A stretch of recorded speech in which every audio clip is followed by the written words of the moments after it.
Guys நாளைக்கு வந்து semester exam. Time வந்து பாருங்கள் எவ்வளோ ஆச்சு, அதுவே தெரியாது. ஒரு 7:30 ஆக போதா, கரண்டை கட் பண்ணி விட்டாங்க. எவ்வளோ கடுப்பு வருது தெரியுமா? 3 யூனிட் தான் படிச்சிருக்கேன், உன்னை 2 யூனிட் தொடவே இல்லை, கரண்ட் கட் பண்ணி விட்டேன். சும்மா தான் உட்காந்துன்னா ஃப்ளாஷ் லைட் போட்டாலாம் கண்ணெல்லாம் வலிக்குது. பாருங்க எங்கேயுமே கரண்ட் இல்லை, நீ எப்போ வரும்னு தெரில. நீ நைட் சிவராத்திரி தான், நைட் அது கரண்ட் வந்தால் அப்போ சிவராத்திரி, இல்லைனா படுத்து தூங்கிடும். டைம் வந்து 5 o'clock ஆச்சு. ஒரு 3:35 கிட்ட இருந்துச்சேன். எழுந்துச்சிட்டு 2 யூனிட் படிக்க வேண்டியதாக இருந்துச்சு. நைட்டு வேறு நைட்டே படிச்சிடலான்ட்டு இருந்தேன். பட் பவர் ஆஃப் ஆனங்காட்டி சரின்னு சொல்லிட்டு அப்படியே படுத்து தூங்கிட்டேன். 2 லெசன் வந்து தொடாமல் இருந்தேன். இப்போது எனக்கே தெரியும் ஃபுல்லாக படித்தா டைம் வேஸ்ட்டு அப்படின்னு சொல்லிட்டு 2 லெசனோட இம்பார்ட்டன்ட் கொஷின்ஸ் மட்டும் இந்த 2 மணி நேரம் படித்தேன். ஒரு லெசனுக்கு 1 மணி நேரம் சொல்லி 3 மணிக்கு இருந்துச்சேன், இப்போ 5 மணி ஆச்சு. ஒரு மணி நேரம் வச்சு முடிச்சிட்டேன். ஸோ இப்போது எனக்கு 9 o'clock வந்து டைமிங் சொல்லியிருக்காங்க எக்ஸாமுக்கு. ஸோ நான் எப்படி பார்த்தாலும் ஒரு 8 o'clock இங்கேருந்து கிளம்பணும். ஸோ எனக்கு வந்து 8 to 8 டைம் இருக்குது. ஸோ இன்னும் ஒரு 3 hours இருக்குது. ஸோ அப்படியே படித்த இம்பார்ட்டன்ட் கொஷின்ஸை திரும்பி 3 டைம் ரிவைஸ் பண்ணிடலான்ட்டு இருக்கேன். டைம் வந்து ஒரு 6:30 ஆகுது. 12 o'clock எக்ஸாம் முடிஞ்சிச்சு. நீங்கள் எக்ஸாம் எப்படி எழுதணும் அப்படின்னா, ஓகே நான் படிச்சுட்டு போனால் ஒரு நாள் எழுதிட்டேன். எனக்கு தெரிஞ்சு ஒரு 80க்கு மேலே வந்து நினைக்கிறேன். எல்லாம் அட்டன் பண்ணிட்டேன். சில கொஸ்டின் தெரில, தெரியாத கொஸ்டின் அப்படியே டேஷ் போட்டு டேஷ் தான் ஒன்றுமே தெரில, என்ன டாபிக் இருக்கடே தெரில, அதெல்லாம் அட்டன் பண்ணல. தெரிஞ்ச மெஜாரிட்டி ஆஃப் கொஸ்டின் அட்டன் பண்ணிட்டேன். அதான் சொல்கிறேன், ஒரு 80க்கு மேலே வரும்னு எக்ஸ்பெக்ட் பண்ணுறேன். தெரில, எல்லாம் போன செமஸ்டர் இதே மாதிரி சொன்னேன், எல்லாம் 16 வந்துருக்கு போன வாட்டி. பட் இந்த வாட்டி நல்ல மார்க் வரும்னு சொல்லி எக்ஸ்பெக்ட் பண்ணுறேன். ஸோ என்னாச்சு அப்படின்னா வந்து 12 மணிக்கு முடிச்சுட்டு வந்துட்டேன். கொஞ்சம் மழை பெஞ்சது, வரக்கு லேட் ஆகிடுச்சு. ஸோ வந்த உடனே சாப்பிட்டு படுத்து தூங்கிட்டேன். ஏன்னா இன்னைக்கு காலைல வந்து ஒரு 2:30 3 o'clock எழுந்துச்சிட்டேன் அலாரம் வச்சு. ஆக்சுவலி நைட்டே படித்து முடிச்சிருப்பேன்.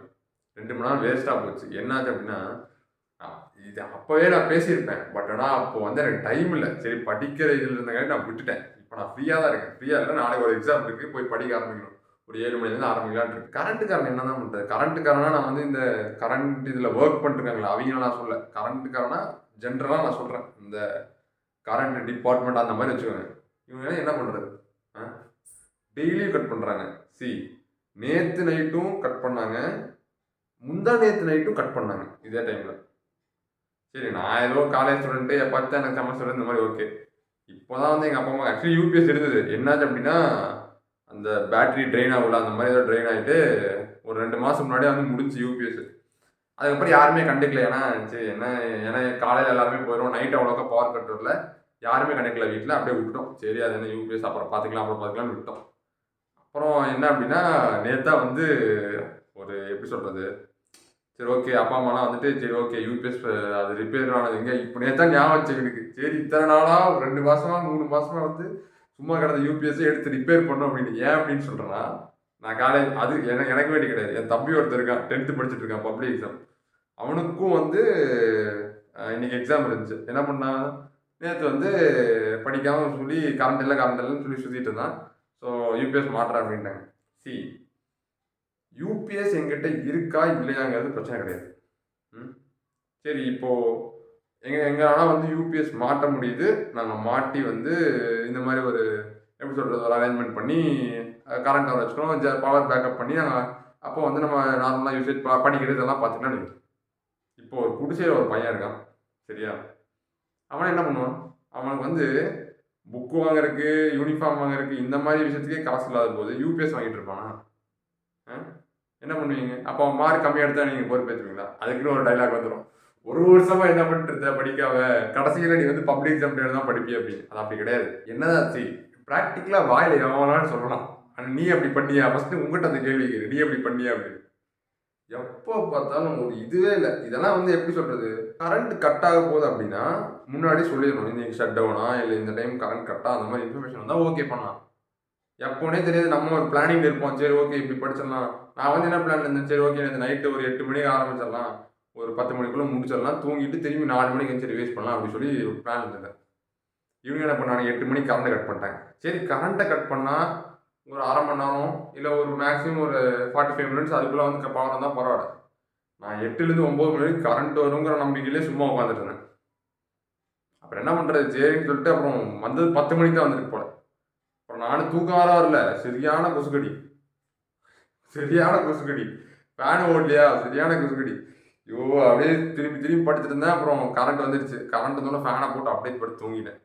ஆல்ரெடி சாப்பிட்டேன். சாப்பிட்டு அப்படியே தூங்கிட்டேன். சாமி சரியான இன்கன்வீனியன்ஸ். நம்ம ஒன்றும் 1990ஸ்ல இல்ல.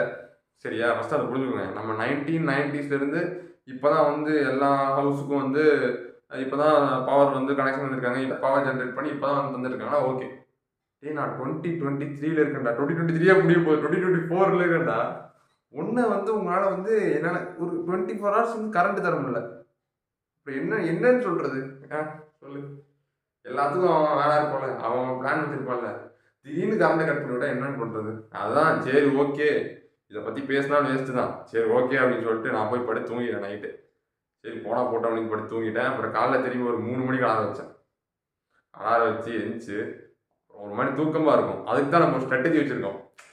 நம்ம அடிக்ஷனே வந்து கரெக்டான விதத்துல யூஸ் பண்ணணும். எப்படின்னு பாருங்க. தூங்கிட்டேன்.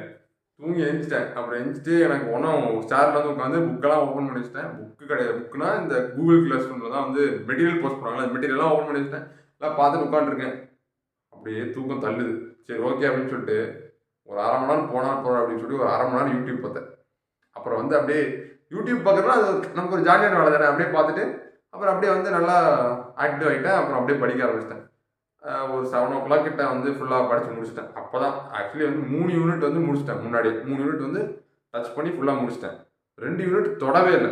3 மணிக்கு எந்திரிச்சு ஒரு 6 மணி ஆயிடுச்சு அதை முடிக்கிறதுக்கு அந்த 2 யூனிட்டை. 6 மணிக்கு முடிச்சுட்டு 6, 6:30 இருக்கும். அப்புறம் வந்து அப்புறம் டேரெக்டாக வந்து 7:30 வரைக்கும் 1 ஹவர் 1 மணி நேரம் மட்டும் ரிவைஸ் பண்ணுறேன். ஆக்சுவலி ரிவிஷனுக்கே வந்து ரிவிஷன் பண்ணுறது தான் கைஸ் வந்து கஷ்டமே. ரிவிஷன் கரெக்டாக பண்ணிட்டாலே வந்து பண்ணிடலாம். இப்போ நம்ம படிச்சிருப்போம். எனக்கு பாருங்க எக்ஸாம் ஹாலில் போய் படிச்சதுக்கு பேர்லாம் வந்துருச்சு. எனக்கு அந்த கண்டென்ட் ஞாபகம் இருக்கு, பேர் தெரியல. நிறைய அந்த மாதிரி 2, 3 தப்பு பண்ணி வச்சுட்டு வந்திருக்குன்னு தெரியல. இங்கே வந்து எனக்கே தெரிஞ்சு சரி அங்கே எழுதும்போது கரெக்டாக அப்படின்னு சொல்லி அதெல்லாம் போயிருக்கோம். பரவாயில்ல பட் நல்லா எழுதிட்டேன். நாளைக்கு வந்து டேட்டா சீக்ரெட்ஸ் இருக்கு. இது 3 கிரெடிட். இது அவ்வளோ போனாலும் பரவாயில்ல. நாளைக்கு 4 கிரெடிட் கோர்ஸ் இருக்கு. அது ஓரளவு வாங்கிடணும்னு தான் இருக்கேன். பார்ப்போம்.